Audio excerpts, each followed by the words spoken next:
High everyone, welcome to পুলার হেসেল। এই চ্যানেলটা অ্যাজ এ হবি আমার মা খুলেছে। এই চ্যানেলে দৈনন্দিন জীবনে যা যা রান্নাবান্না করা হয় সেগুলোর ভিডিও আপনাদের সাথে শেয়ার করা হবে। আপনারা ভিডিওগুলো কাইন্ডলি দেখবেন, ভালো লাগলে নতুন চ্যানেলটাকে একটু সাপোর্ট করবেন। Thank you so much.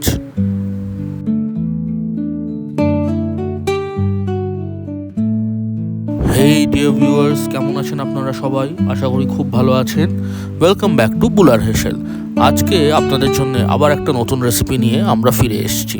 আজকে আমরা বানাবো চিকেনের একটা রেসিপি, খুব সিম্পল একটা রেসিপি, ঝাড়খণ্ডের রেসিপি। স্পেসিফিক্যালি কোনো নাম নেই, বাট খুব সুন্দর খেতে। তো চলুন রেসিপিটা স্টার্ট করা যাক, আর প্রথমে ইনগ্রিডিয়েন্টসগুলো দেখে নেওয়া যাক। আজকের রান্নার জন্য আমরা প্রথমে নিয়ে নিয়েছি 500 গ্রাম মতন চিকেন। এখানে নিয়ে নিয়েছি 3টে পেঁয়াজ কুচি আর 2টো টমেটো কাটা। ফোড়নের জন্য গোটা গরম মশলা, শুকনো লঙ্কা আর তেজপাতা। সঙ্গে আছে টক দই 1 বাটি। মশলার মধ্যে এখানে আদা, রসুন, শুকনো লঙ্কা আর কাঁচা লঙ্কা বেটে রেখেছি। ফাইনালি এখানে আছে আলু, এগুলোকে ভেজে নেব। চলুন এবার রান্নাটা স্টার্ট করা যাক। প্রথমে চিকেনটাকে ম্যারিনেট করব। ম্যারিনেট করছি ধনে গুঁড়ো, শুকনো লঙ্কা গুঁড়ো, গোলমরিচ গুঁড়ো, টক দই, নুন আর কিচেন কিং মশলা দিয়ে। এইগুলো দেওয়ার পর আমরা দিয়ে দেবো কুচি করে রাখা পেঁয়াজ। পেঁয়াজের সাথে দেন আমরা অ্যাড করব যে মশলাটা বানিয়ে রেখেছিলাম, আদা, রসুন, শুকনো লঙ্কা বাটা, সেটা। এগুলো সব মিক্স করে খুব সুন্দর করে চিকেনের সাথে মেখে মোটামুটি হাফ অ্যান আওয়ারের জন্য রেখে দেবো।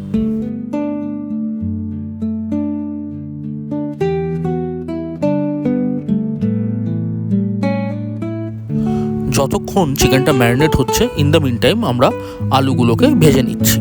আলুতে নুন হলুদ মাখিয়ে আলুটাকে গরম তেলে ভেজে উঠিয়ে নেব। আলু ভেজে উঠিয়ে নিয়েছি। এবার ওই তেলেই ফোড়নটা দিয়ে দিলাম। ফোড়নে দিলাম গোটা গরম মশলা, শুকনো লঙ্কা আর তেজপাতা। ফোড়ন থেকে সুগন্ধ ছাড়লে আমরা অ্যাড করে দেব কুচি করে রাখা পেঁয়াজ। পেঁয়াজ নরম হয়ে গেছে, এবার আমরা অ্যাড করে দিচ্ছি মেখে রাখা চিকেনটা। সমস্ত চিকেনটা একবারে অ্যাড করে দেব।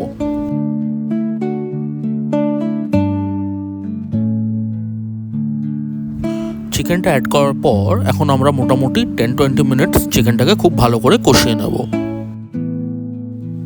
চিকেনটা বেশ খানিকক্ষণ কষিয়ে নিয়েছি। এবার আবার 10 মিনিটের জন্য এটাকে ঢেকে রেখে দেব। ঢেকে ফুল আঁচেই রাখবো।